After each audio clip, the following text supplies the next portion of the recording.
नमस्कार, आप देख रहे हैं मनी 9। मैं हूं संदीप ग्रोवर और हमारी खास पेशकश मार्केट आउटलुक में आपका बहुत बहुत स्वागत है। देखिए, शेयर बाजार में उतार चढ़ाव और एक बड़ी रेंज में कारोबार का सिलसिला जारी है, क्योंकि जिस तरह ट्रम्प साहब आकर ऐलान करते हैं, बाजार वैसी ही चाल चलता नजर आता है। ट्रम्प साहब हर बार आकर पीस डील का ऐलान करते हैं और ईरान उसको खारिज कर देता है। इस बार फिर से ट्रम्प साहब ने एक ऐसा ही ऐलान किया है। तो बड़ा सवाल यह है कि क्या इस बार ये डील हो जाएगी, होगी या नहीं होगी, ये तो समय बता देगा। लेकिन हमारे लिए अच्छी बात यह है कि इस बार बाजार ट्रम्प साहब की बात पर रिएक्ट करे ना करे, उसको माने ना माने, लेकिन कच्चा तेल जरूर मानता हुआ नजर आ रहा है। कच्चा तेल 2 महीने के निचले स्तर पर पहुंच गया है, $90 के भी नीचे फिसल चुका है भाव। इन सब के हमारे मार्केट्स के लिए क्या मायने हैं, इसे ध्यान में रखते हुए क्या हमें कुछ पोर्टफोलियो में बदलाव करने की ज़रूरत है? कई सारे सवाल होंगे जो कि आपके मन में भी चल रहे होंगे। तो इन सब सवालों के जवाब देने के लिए आज हमारे साथ एक बहुत ही खास मेहमान मौजूद हैं। मार्केट वेटरन सुनील सुब्रमण्यम जी हमारे साथ तक कार्यक्रम में शामिल हो चुके हैं। बहुत स्वागत है सर आपका, बहुत शुक्रिया अपना कीमती समय देने के लिए। नमस्कार। तो सर, आपका 4 दशक का ऑलमोस्ट अनुभव है।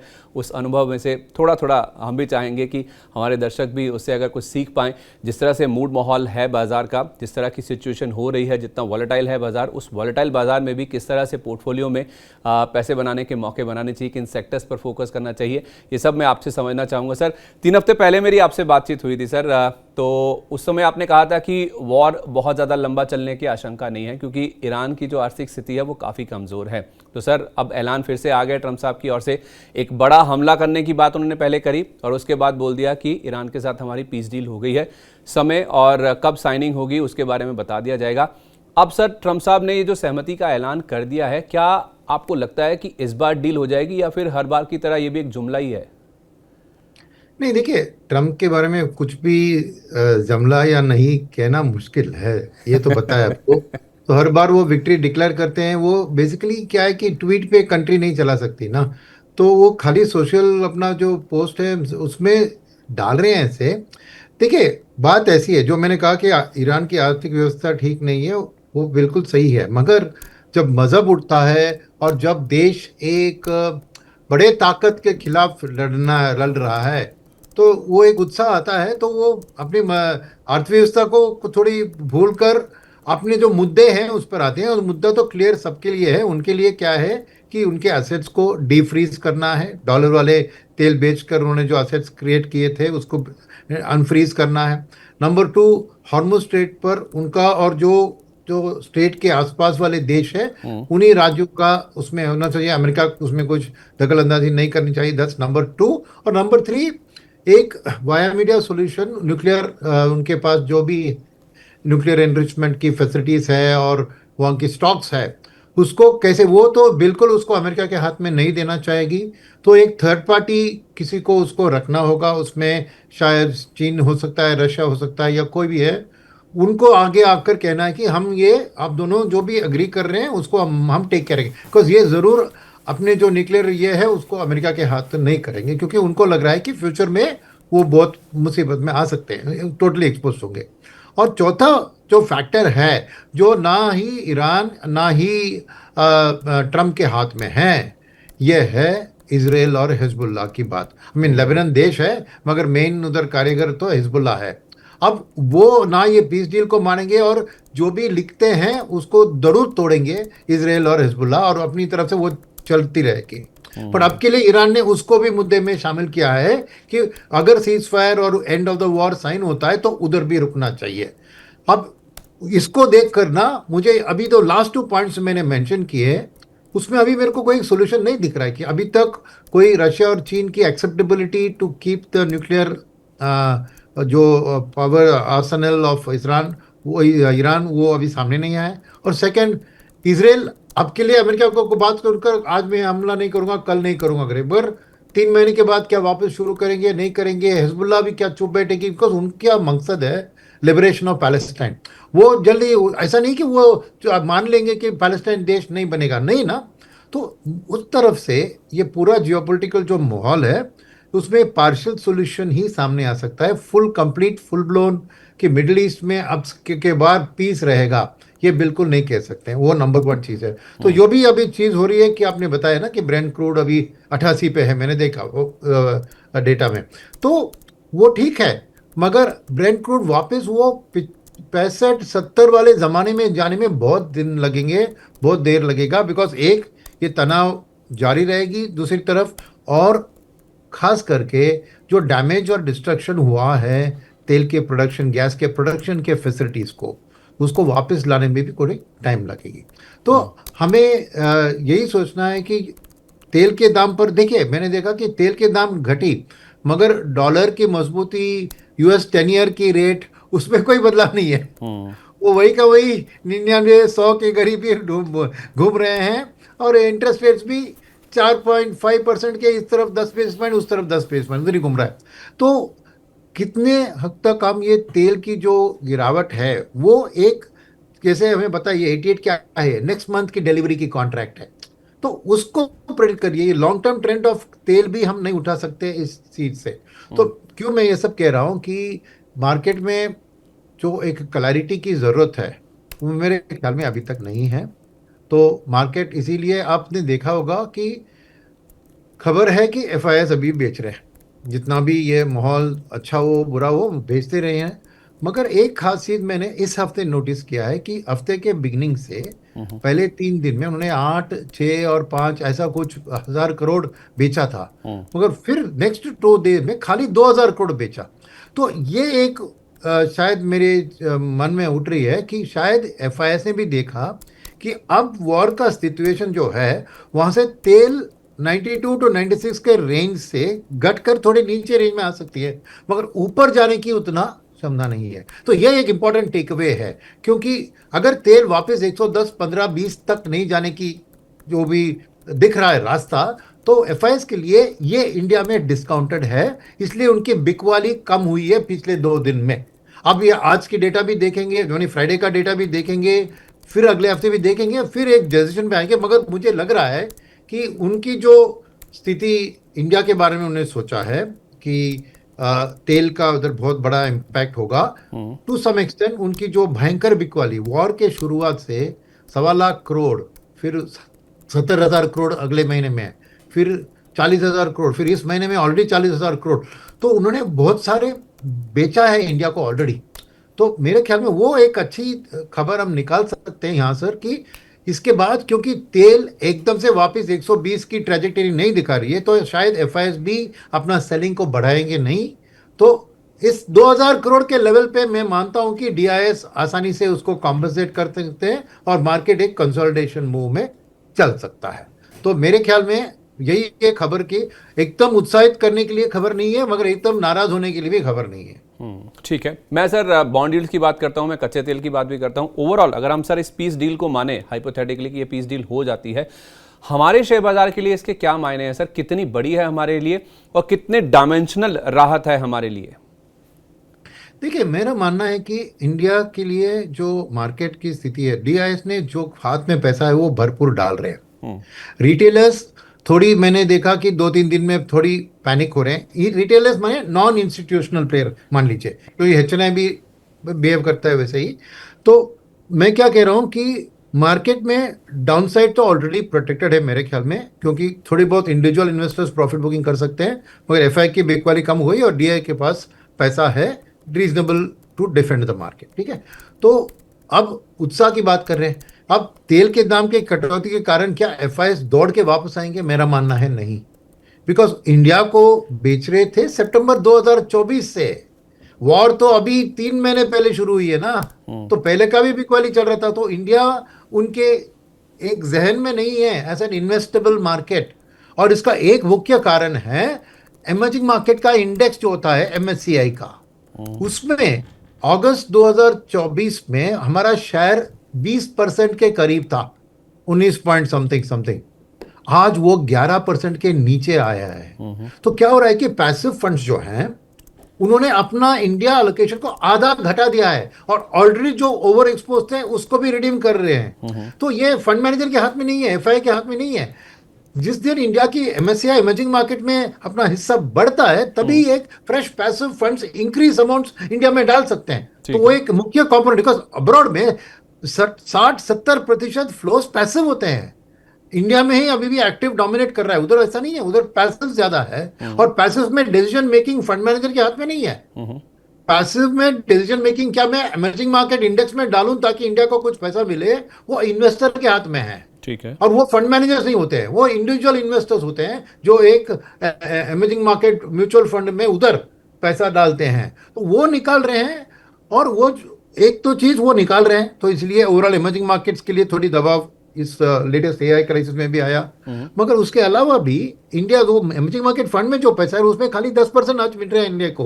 तो जैसे आप कह रहे हैं, तो फिर नेट एफआई फ्लोस में वो दिख रहा है कि जो टोटल इमर्जिंग मार्केट के लिए इनफ्लो मिल रहे हैं उसमें 10% खाली इंडिया को आ रहा है। तो ये तेल की गिरावट के कारण ऐसा कोई नहीं उधर जाके एमएससीआई इंडेक्स वाले थोड़ी आज कल में बदलाव करने वाले हैं इंडिया का शेयर को।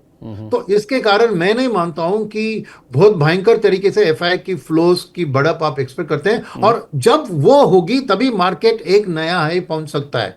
मान लीजिए जब तक एफआईएस इस सेलिंग मोड में है इंडियन मार्केट में, तो डीआईएस उसको ऑब्जर्व करेंगे, सेलिंग को, मार्केट को टूटने नहीं देंगे, बहुत गिरने नहीं देंगे। मगर जबरदस्त तेजी अगर चाहिए तो हमें कुछ और ढूंढना होगा जहां से एफआईएस वापस आ सकते हैं, जो एक्टिव एफआईएस है। क्योंकि पैसिव में तो अभी बन गया, नेक्स्ट क्वार्टरली रिव्यू में देखते हैं क्या बनाते हैं वो इंडिया की शेयर को। तो इतना आसान नहीं है मेरा मानना कि एफआईएस बहुत जल्द से बहुत तेजी तगड़ी तरह से वापस आ जाएंगे, ये उम्मीद रखना गलत होगा अभी इस वक्त। इवन इफ तेल के दाम घटते हैं, अगर तेल के दाम घटते हैं तो रिटेल इन्वेस्टर्स जो है, इंडिविजुअल इन्वेस्टर्स इंडिया में जो है, वो इसको रीड करेंगे कि अभी इंडिया के लिए अभी स्थिति बेहतर हो गई है, तो वो पैसा डालेंगे।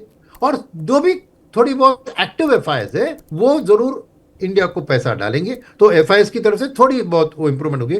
फाइनली एक चीज जो हेल्प कर सकती है इंडिया को इस माहौल में, जो अगर वॉर एंड होता है और तेल के दाम डिक्लाइन होते हुए दिखता है, तो जो हेज फंड्स होते हैं, तो एफआईएस में 3-4 तरह के फंड होते हैं। एक तो मैंने मेरा पैसिव बताया, फिर एक्टिव मैनेजर्स जो ओवरवेट अंडरवेट इंडेक्स के खिलाफ रखते हैं, फिर तीसरा होता है पेंशन फंड जो लॉन्ग टर्म तरीके से इवन इन दिस माहौल वो खरीदते आ रहे हैं, उसमें मेरे प्रॉब्लम नहीं दिखा।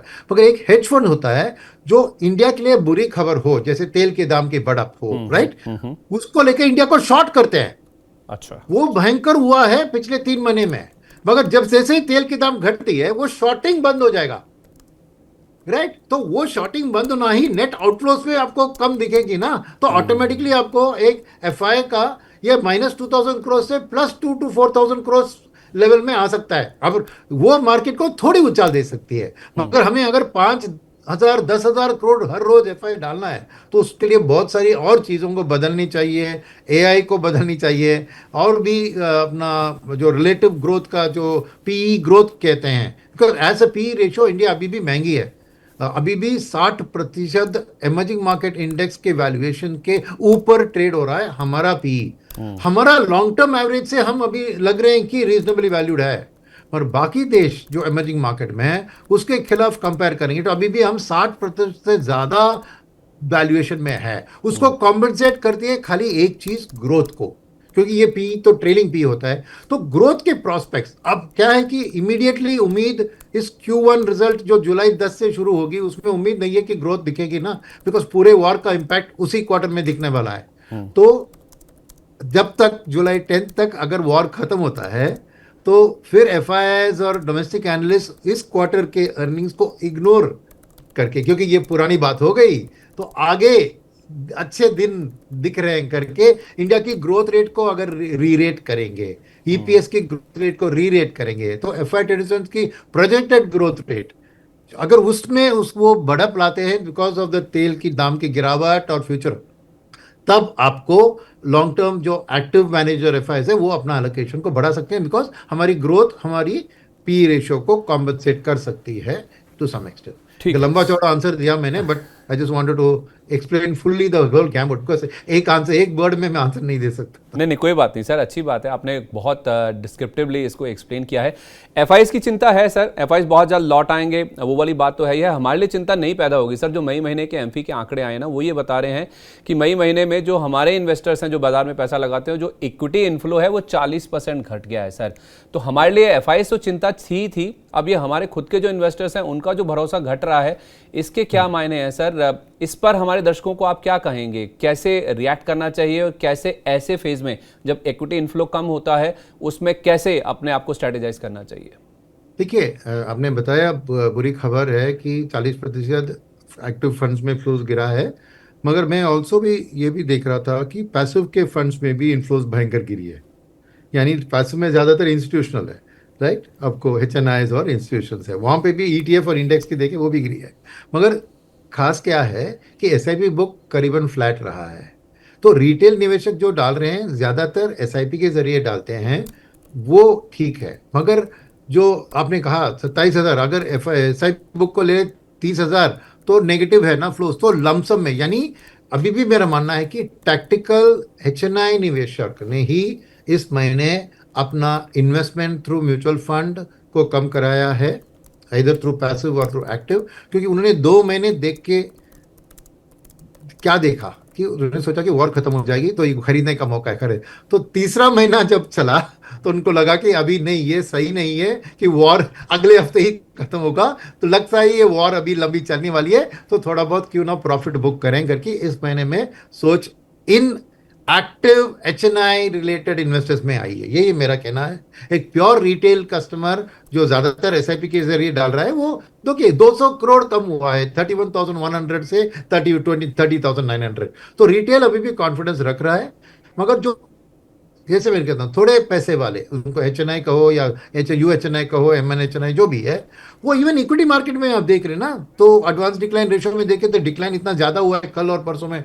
तो नेचुरली ये जो एक्टिवली ट्रेड करते हैं, एक्टिव कॉल्स लेते हैं और म्यूचुअल फंड में भी निवेश कर रहे हैं, उन्होंने थोड़ा प्रॉफिट बुकिंग किया इस महीने।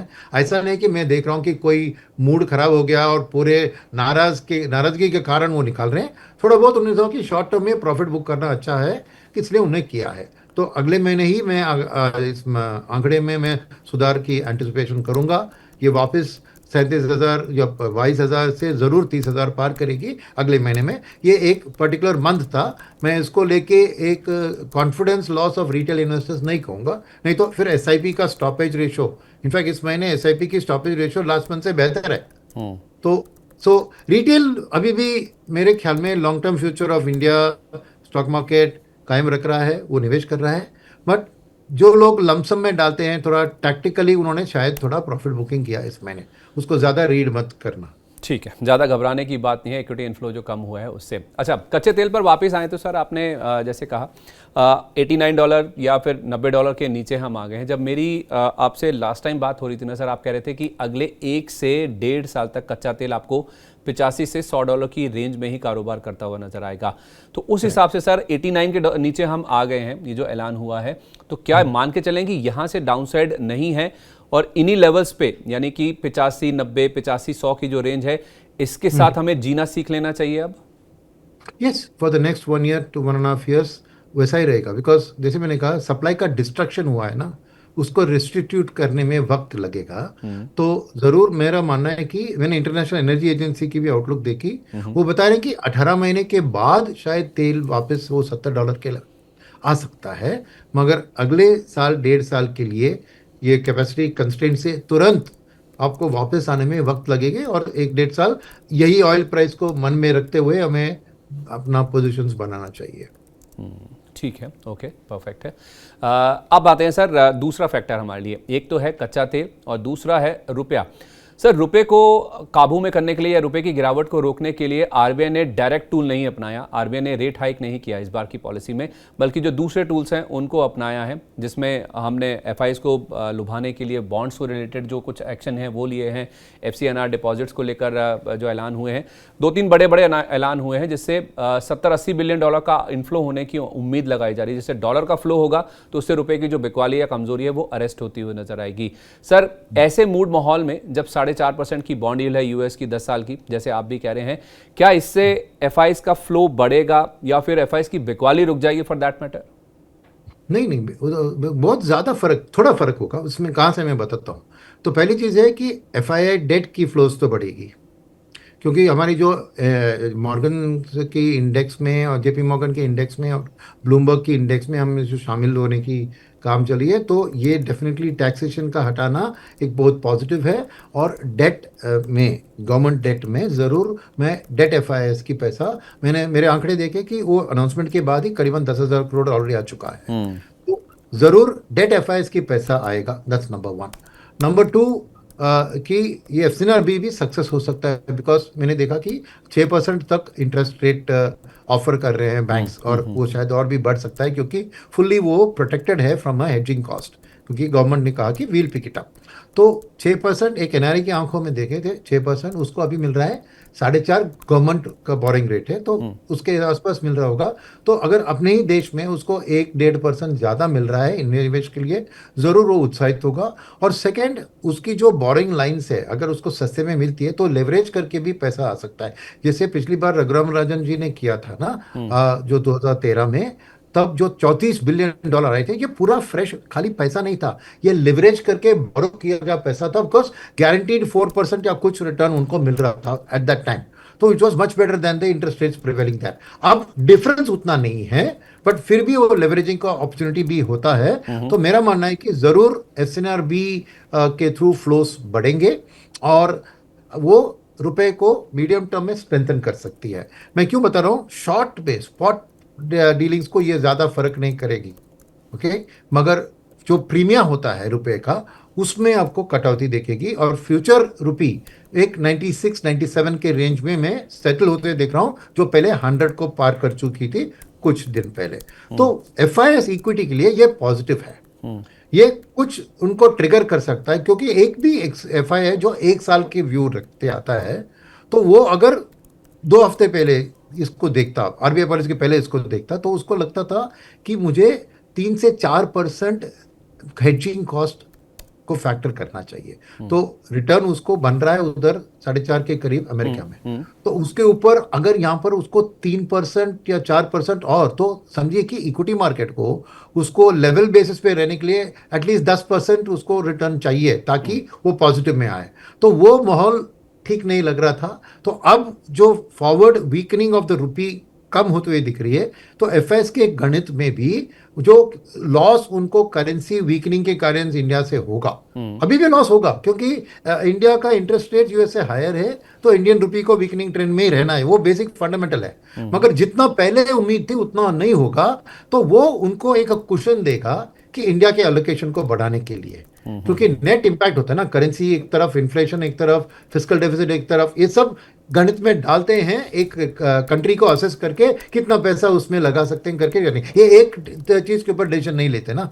तो डेफिनेटली ये आरबीआई की move to strengthen the currency एक अच्छी मूव है, जो एफआईएस के लिए थोड़ा India at the margin improve हो सकता है, पर बहुत बड़ा इंप्रूवमेंट कोर अपना इकोनॉमी और मार्केट से ही होगा, not from currency, but currency is an adding factor definitely. और फाइनल पॉइंट जो कहा आपने कि रेट हाइक को इस्तेमाल नहीं किया, देखिए रेट हाइक को अगर इस्तेमाल करते तो वो एफएस पॉजिटिव लेते, मेरा मानना है, क्योंकि तब तो डेफिनेटली फिजिकल तौर पर भी ये एक्शन हेल्प करते हुए देख रहे थे, और एक इन्फ्लेशन को कंट्रोल करने का भी एक्शन था इसमें, और ग्रोथ को थोड़ी स्लो डाउन करके इन्फ्लेशन को कंट्रोल करने की रास्ता होता, मगर आरबीआई ने उसको अपनाया नहीं।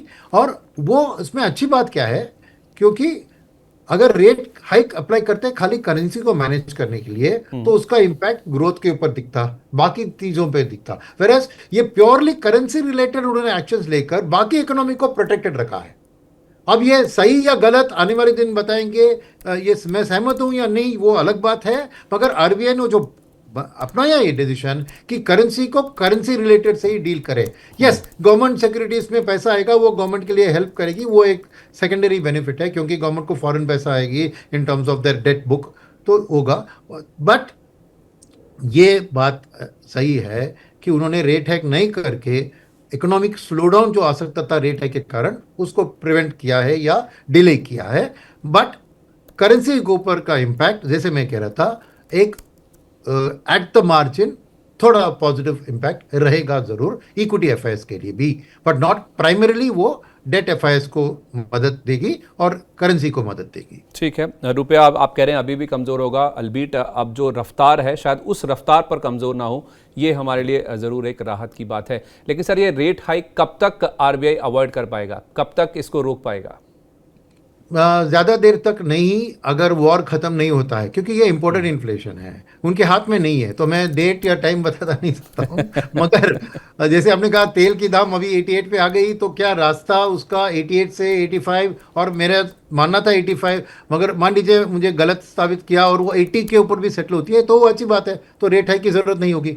सेकेंड, मानसून है अपने सर पर, मानसून की आउटलुक कैसी है। मानसून ये खाली क्वांटिटी ऑफ मानसून नहीं देखना है, उसके डिस्पर्शन को भी देखना है ना। मुंबई शहर में या दिल्ली शहर में मानसून आके क्या फायदा भैया, जहाँ खेती बाड़ी होती है उधर जाना, उधर चाहिए मानसून, तो उसके डिस्पर्शन भी इंपॉर्टेंट है।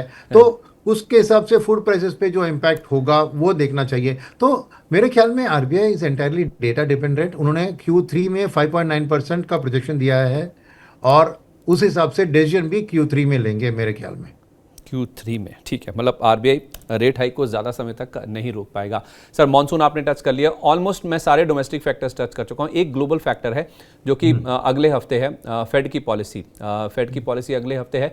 इस पॉलिसी में सर अगर मान लीजिए कोई रेट को लेकर डिसीजन नहीं भी होता है, रेट अगर जस के तस भी रहते हैं, तो फेड की पॉलिसी में क्या देखना इंपॉर्टेंट होगा? क्योंकि सर ईसीबी ऑलरेडी एक रेट हाइक कर चुका है, उसका अनाउंसमेंट कर चुका है। फेड की पॉलिसी में जो भाषा शैली होगी या फिर जो स्टेटमेंट होगा फेड गवर्नर का, उसमें क्या देखना इंपॉर्टेंट होगा? उसमें देखना ये होगा कि क्या वो अभी भी इस इन्फ्लेशन को ट्रांसिटरी समझते हैं या उसके कुछ परमानेंट इम्पैक्ट्स देख रहे हैं अमेरिकन इकोनॉमी में। अगर उन्होंने सिग्नल वो दिया तो मान लीजिए कि दिसंबर में रेट हाइक पक्का, ओके, वो नंबर 1 बात है। सेकंड, उनकी बात यह है कि जो लेबर की डेटा हम देख रहे हैं उनसे उनको क्या लग रहा है कि इकोनॉमी थोड़ी ओवरहीट हो रही है, तो उसको कूल डाउन करने की जरूरत है कि नहीं, वो डेटा बताएगी। डॉट, उसको कहते हैं डॉट प्लॉट कहते हैं, तो हर चीज को डॉट प्लॉट करते हैं। और तीसरी बात यह है कि जो वॉर्स की जो पास्ट ट्रैक रिकॉर्ड देखें, मुझे पता नहीं कि ट्रंप ने क्यों उनको चुना, क्योंकि उनका ऑलवेज वो एक रेट हॉक थे, मगर सॉरी रेट हॉक नहीं, वो एक लिक्विडिटी हॉक थे। रेट्स के बारे में वो based on the situation decision करना, तब उन्होंने एक्चुअली रेट हाइक को सपोर्ट किया था। वो हेड नहीं थे, गवर्नर थे, उन्होंने रेट हाइक को सपोर्ट किया था। बट वो कह रहे हैं कि देखिए मैं रेट हाइक या रेट कट में मैं न्यूट्रल हूं, डेटाबेस करूंगा, मगर he is a liquidity hawk, यानी QE को बंद करके QT को शुरू करेंगे, यानी shrinking the American balance sheet. अब वो इकोनॉमिकली सही है, मगर अगेन इक्विटी मार्केट्स को पसंद नहीं आएगी। तो ये 3 चीज देखने की जरूरत है। फर्स्ट इज के इन्फ्लेशन को ट्रांसिटरी या मोर लॉन्गर टर्म कॉन्सिक्वेंसेज देख रहे हैं। सेकेंड, अनएम्प्लॉयमेंट के बारे में क्या देख रहे हैं कि कैसे एम्प्लॉयमेंट बढ़ रही है, क्योंकि अगर एम्प्लॉयमेंट बढ़ रही है बट प्रोडक्टिविटी गेन्स भी आ रहे हैं तो वो ठीक होंगे। अगर प्रॉपर्टी गेन्स नहीं आ रहे हैं, खाली लेबर की ये जा रही है, तो वो फ्यूचर वेज इन्फ्लेशन को ड्राइव कर सकती है। सेकेंड, और तीसरी बात है जैसे मैंने कहा, वो QE QT के बारे में कितनी रफ्तार से वो क्वांटिटेटिव टाइटनिंग को करने वाले हैं, क्योंकि ये उनका एक लॉन्ग टर्म पोजीशन रहा है कि अमेरिकन बैलेंस शीट को ऐसे बढ़ानी नहीं चाहिए, श्रिंक करना चाहिए। तो अगर वो बात है तो लिक्विडिटी पुल आउट भी इक्विटी मार्केट्स के लिए नेगेटिव है। तो ये 3 बातों के ऊपर उनकी जो अनाउंसमेंट, उसके बाद जो प्रेस कॉन्फ्रेंस है, इसमें ध्यान देना होगा। ठीक है, अब सर ये ग्लोबल और जितने भी हमारे जो घरेलू फैक्टर्स हैं उनको ध्यान में रखते हुए सारा जो सिनेरियो बन रहा है, इस पूरे सिनेरियो में पोर्टफोलियो में किसी तरह का कोई, अगर आप बोलें कोई बदलाव करने की ज़रूरत है? मिड कैप स्मॉल कैप का एलोकेशन, लार्ज कैप पे ज़्यादा फोकस, क्या ज़्यादा अट्रैक्टिव है? किसे पोर्टफोलियो में रखें, किसे पोर्टफोलियो से बाहर करें, किन सेक्टर्स पर ज़्यादा फोकस करें, कहाँ पर ज़्यादा नज़र रखें? मॉनसून भी देखना है, FIs का फ्लो भी देखना है, कच्चा तेल भी देखना है, और ट्रम्प साहब के ट्वीट्स भी देखने हैं। तो बेस्ट इज कि आप पैसे को उस बंदे के हाथ में दो जो इन सब को मैनेज कर सके, जो है फंड मैनेजर, चाहे वो PMS का फंड मैनेजर हो या म्यूचुअल फंड का फंड मैनेजर हो, क्योंकि उनके पास एक आर्मी ऑफ एनालिस्ट होते हैं, एक्सेस टू डेटा होता है, जिसके बेसिस पे वो डिसीजन ले सकते हैं। एक आम निवेशक के लिए इतने चीज आपने बताया तो वो देखते ही डर जाएगा ना। तो और इसको बिना बिना इसको सोचे समझे करने वाले टेक्निकल बेस्ड ट्रेडर्स तो है ही, उनके लिए 200 day moving average, 50 day moving average decide करेगा क्या करेंगे, वो तो करते रहेंगे ना, बिकॉज उनका सोच ही है टेक्निकल में जाना। तो मेरा मानना है कि अगर आपको फंड मैनेजर की पसंद नहीं है, नहीं मुझे नहीं जाना है, मुझे मैनेज करना है, तो सिंपल सी बात है ना, मैं कहूँगा कि आप डाइवर्सिफाइड पोर्टफोलियो बनाइए। किस हिसाब से?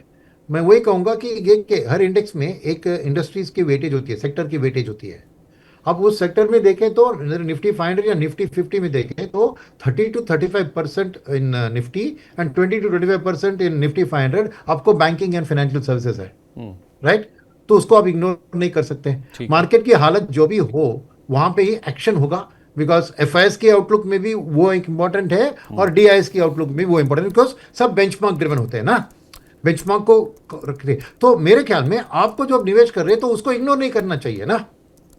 तो बैंकिंग एंड फाइनेंशियल सर्विसेज आपके पोर्टफोलियो में रखना चाहिए, आपको स्टैगर्ड तरीके से उसको अक्यूमुलेट करना है, प्योरली बिकॉज वो इतने देश के स्टॉक मार्केट का इतना बड़ा हिस्सा है और वहीं पे एक्शन है। जंग उधरी, महाभारत उधरी लड़ी जाएगी, right? Because Nifty bank futures में भी है, तो एक्शन ड्रिवन होगा। और जैसे हमने देखा माहौल है कि वॉर मेरे ख्याल में एक ना एक खत्म होगा, ये लंबी चौड़ी नहीं चलेगी। तो उस हिसाब से देखें तो बैंकिंग एंड फाइनेंशियल सर्विसेज में आप थोड़ा ज्यादा अलोकेशन दीजिए। और इसके अलावा मेरा मानना है कि एक long term pure India growth story है कैपेक्स और इंफ्रा प्ले, उसको हाथ में रखते हुए, क्योंकि बैंक के अंदर पीएसयू बैंक्स भी उसी को सपोर्ट करेंगे। तो मेरे ख्याल में ये दोनों चीज आपको एक इंटरनेशनल इकोनॉमिक इंपैक्ट से प्रोटेक्टेड है। स्टॉक मार्केट में इंपैक्ट हो रहा है, बीएफएसआई सेक्टर, बैंकिंग स्टॉक भी टूट रहे हैं, सब टूट रहे हैं, बात अलग है। इकोनॉमिक इंपैक्ट एक्चुअली नहीं है उनमें ना। तेल के दाम का इंपैक्ट बैंक पर क्या हो सकता है? तेल के दाम का इंपैक्ट इंफ्रास्ट्रक्चर प्रोजेक्ट में क्या, इंफ्रास्ट्रक्चर प्रोजेक्ट का कॉस्ट बढ़ गया तो वो प्रोजेक्ट में कैपिटलाइज होता है, ईपीएस में नहीं हर्ट करता है, याद रखिए। तो ये दोनों मुझे एक रिलेटिवली एक्सटर्नल शॉक से इंसुलेटेड है फ्रॉम ईपीएस परफॉर्मेंस। मार्केट उसको कैसे ट्रीट करेगी इसमें अनसर्टेनिटी अभी भी है कि ईपीएस अच्छी है, फिर भी मार्केट में माहौल ठीक है नहीं तो करेक्शन होगा, बात अलग है। मगर आप अपने पोर्टफोलियो को इंसुलेटेड रखिए फ्रॉम द एक्सटर्नल फैक्टर्स। तो ये दोनों मेरे लिए कोर होल्डिंग आप डाइवर्सिफाइड तरीके से रखिए। ब्रॉडर इंफ्रा प्ले, इंफ्रा में उसका ब्रॉड प्ले लीजिए, cement, steel, aluminium, copper, EPC contractors, right, जो भी है इन सबको आप शामिल कीजिए पोर्टफोलियो में, चुनिए मत। तो एक बैंकिंग हो गया, एक ये हो गया, ये काफ़ी है। कंजम्पशन के बारे में थोड़ा टैक्टिकल होना चाहिए, क्योंकि कंजम्पशन के नंबर, टॉप लाइन नंबर अच्छे दिख रहे हैं, मगर तेल का इम्पैक्ट, क्योंकि इंपोर्टेड डिजीज पेंट में भी आता है, सब में आता है, उनके मार्जिन के ऊपर इम्पैक्ट प्रेडिक्ट करना मुश्किल है, थोड़ा वॉलेटाइल रहेगा। मगर अगर आप वॉलेटिलिटी झेलने की शक्ति है और 2 साल 3 साल की आउटलुक रख हैं तो कंजम्पशन को भी आप शामिल कीजिए। और पूरा बास्केट कौन सा, कंज्यूमर डिस्क्रिशनरी, कंज्यूमर ड्यूरेबल, और आपको रियल एस्टेट, ऑटो, और आपको एफएमसीजी, इन सबको डाइवर्सिफाइड तरीके से रखिए, किसी एक को सब सेक्टर को मत चुनिए। तो एक लॉन्ग टर्म के लिए मैं कहूँगा थोड़ा कंजम्पशन को टैक्टिकली रखें if you feel, but really आप मीडियम टर्म ही सोच रहे हैं, शॉर्ट टर्म में आपकी जो भी प्रॉफिट, जो भी स्टॉक प्राइस ऊपर नीचे चलेगा आपको परवाह नहीं है, ऐसी है तो ये तीनों शामिल कीजिए, बीएफएसआई, ब्रॉडर कैपेक्स, इंफ्रा और कंजम्पशन। ये ठीक होगा अगर आप पोर्टफोलियो अपनी तरफ से बना रहे हो। म्यूचुअल फंड तो यही करेंगे मेरे ख्याल में, तो म्यूचुअल फंड को देंगे तो वो यही करेंगे। ठीक है, तो ब्रॉडली आप इंफ्रा, बैंकिंग, फाइनेंशियल और कंजम्पशन में ऑटो, एफएमसीजी, इनको अपने पोर्टफोलियो में रखिए अगर आप खुद निवेश करते हैं, वरना किसी फंड मैनेजर के हाथ में आप अपनी कमान संभाल दे दीजिए। एक आखिरी सवाल आपसे सर, ये जो इस बार के एमफी के आंकड़े आए ना, उसमें इक्विटी इनफ्लो कम हुआ है, उसके साथ साथ एक एस्टॉनिशिंग या फिर हैरान करने वाली बात जो सामने आई है वो है गोल्ड ईटीएफ का जो आउटफ्लो हुआ है सर। 14 महीने के बाद, आई थिंक ऐसा हुआ है अप्रैल 2025 के बाद, आई थिंक 14 महीने आप मान लीजिए या 13 महीने मान लीजिए, जिसके बाद पहली बार ऐसा हुआ कि गोल्ड में आउटफ्लो देखने को मिला है। सर गोल्ड में आउटफ्लो हुआ, उसके साथ साथ सोने और चांदी की कीमतें भी आप देखिए 6 से 7 महीने के लो पर हैं। सिनेरियो समझ आ रहा है कि इन्फ्लेशनरी है, तो इस इन्फ्लेशनरी माहौल में फेड की ओर से रेट हाइक के सिनेरियो ज़्यादा बन रहे हैं, तो उसके इसमें डॉलर मजबूत होगा तो फिर आपकी कमोडिटीज़ के ऊपर प्रेशर आएगा।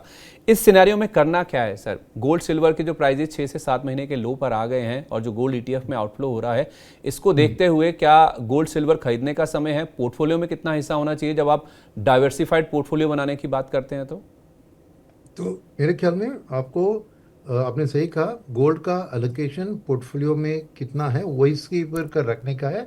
मेरे ख्याल में 15 to 20% आइडियल है गोल्ड का एलोकेशन।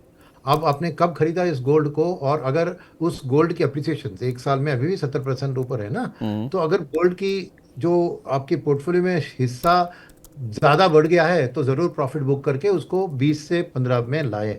अगर नहीं हुआ है, आप लेट है एंट्रेंट है गोल्ड के अंदर, अभी भी आपका 5, 7, 8, 10% पे है, तो आप ज़रूर उसको 15 से 20% इस करेक्शन के माहौल में टॉपअप करके ला सकते हैं। बट याद रखिए, अगर गोल्ड की अप्रिसिएशन होती है वो भी डबल डिजिट में होगी, और अगर वो वापस 25-30 पे जा रहा है तो वापस उसको प्रॉफिट बुक करके 15 से 20, यही है लॉन्ग टर्म स्टडीज बता रही है कि रिस्क को डाइवर्सिफाई करने की कोशिश में गोल्ड और इक्विटी लो कोरिलेटेड एसेट होते हैं, तो राइट कॉम्बिनेशन ऑलवेज होता है 15 to 20% of gold.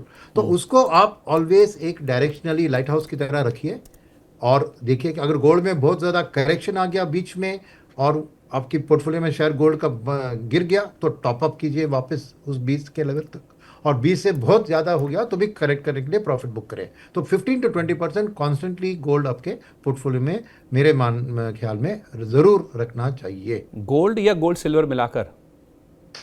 Gold silver मिलाकर रख सकते हैं, मगर सिल्वर एक स्मॉल कैप है, गोल्ड एक लार्ज कैप है, तो ये जमीन आसमान का फर्क होगा। बिकॉज सिल्वर में इंडस्ट्रियल यूसेज की जो स्थिति है उसके कारण अभी एक स्लोडाउन दिख रहा है वर्ल्ड में, तो नेचुरली वो इंडस्ट्रियल यूसेज का डिमांड घटेगा।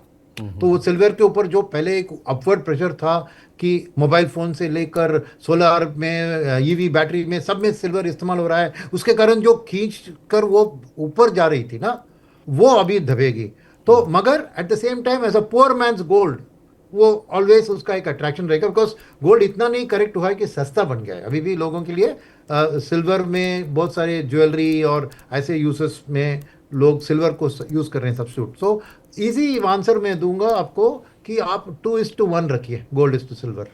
मतलब आप कह रहे हैं केवल टॉप अप करने या आपके एलोकेशन के हिसाब से गोल्ड के प्राइजेस ल्यूक्रेटिव हैं, वरना अभी भी गोल्ड के प्राइजेस इतने नहीं गिरे हैं कि आप उसको आंख मूंद करके खरीद लीजिए। आपके हिसाब से सर गोल्ड सिल्वर के प्राइजेस कहाँ होंगे जो आपको लगेगा कि ल्यूक्रेटिव है, दोबारा एंटर करने का बहुत अच्छा मौका है, इरिस्पेक्टिव ऑफ आपका रिस्क प्रोफाइल या आपका एलोकेशन?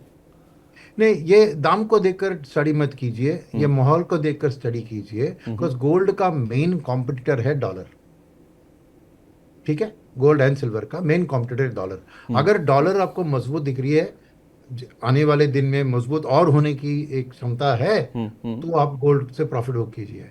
अगर गोल्ड डॉलर वीकन होते हुए दिख रहा है, तो गोल्ड किसी भी दाम पे हो उसको आप ऐड कीजिए, बिकॉज ये स्टैंड अलोन डिसाइड नहीं होता है। पता है आपको कि गोल्ड का कोई वैल्यू नहीं होता है ना, उसकी कोई अर्निंग्स नहीं होती है जिससे आप कह सकते हैं कि ये जोन में ये वैल्यू जोन है, ये जोन में ओवर सप्लाई ओवर नहीं। ऑलवेज डॉलर गोल्ड एक पैर है, तो यहां गिरेगी तो सीसा में खेले हुए ना आप, तो ये गिरेगी तो वो बढ़ेगा, वो गिरेगी तो ये बढ़ेगा। Fair enough. तो गोल्ड एंड डॉलर एक सीसा की तरह है, बीच में ऑयल भी अपना टांग डाल दिया उसमें, कोई लोग गोल्ड ऑयल का करेक्शन कर रहे हैं, पर मेरे ख्याल में वो ऑयल भी डॉलर के जरिए ही उसका काम दिखाता है।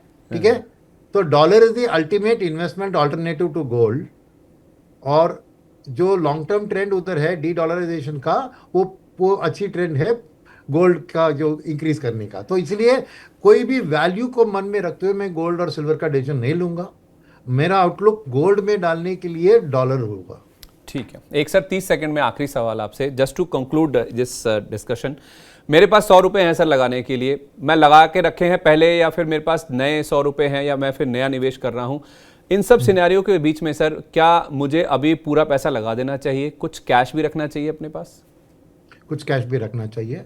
मैं कहूँगा कि अगर आपके पास फ्रेश पैसा है तो उसमें मे बी 75% लगाइए, 25% कैश में रखिए, क्योंकि जो अनसर्टेनिटी है माहौल में कि कोई भी एक अनएक्सपेक्टेड ब्लैक स्वान इवेंट आता है, जैसे Trump full scale war declare करते हैं, और उम्मीद ऐसे नहीं है, होता है, तो तब डालने के लिए आपके हाथ में पैसा, अभी फुली इन्वेस्टेड करेंगे तो फ्यूचर ड्रॉप्स का करेक्शन का एडवांटेज नहीं उठा सकते। एट द सेम टाइम पूरा कैश में बैठना भी गलत है, क्योंकि जो वॉर की इम्पैक्ट है वो ज़्यादा हो चुकी है मार्केट में।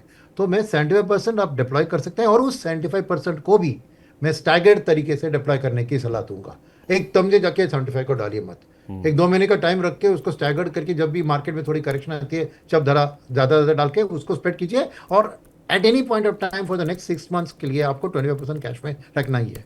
ठीक है, धीरे धीरे 100 में से 75 रुपये लगाइए और 25 रुपये आप अभी कैश में रखिए, जिस तरह की सिचुएशन फिलहाल बनती हुई नजर आ रही है। बहुत शुक्रिया आपका सुनील सर, अपना कीमती समय देने के लिए, और कई सारे जो इतने बड़े बड़े मुद्दे हैं उनको डिटेल में और बहुत ही आसान तरीके से हमारे दर्शकों को समझाने के लिए। बहुत शुक्रिया सर, बड़ा सीखने को मिलता है जब भी आपसे मुलाकात होती है। Thank you so much sir. धन्यवाद धन्यवाद। चलिए, ये तो थे सुनील सुब्रमण्यम जी, जो कह रहे थे कि जंग बहुत जल्द रुक जाएगी उसका तो अनुमान है ही है, लेकिन कच्चा तेल नीचे आ जाएगा उसकी संभावना फिलहाल के लिए कम नजर आती है। 85 से $100 की रेंज में अगले 1 से 1.5 साल में जो कच्चा तेल है वो शायद आपको रहता हुआ नजर आ सकता है। अगर आपके पास 100 रुपये लगाने के लिए हैं तो 75 रुपये धीरे धीरे करके मार्केट में लगा दीजिए।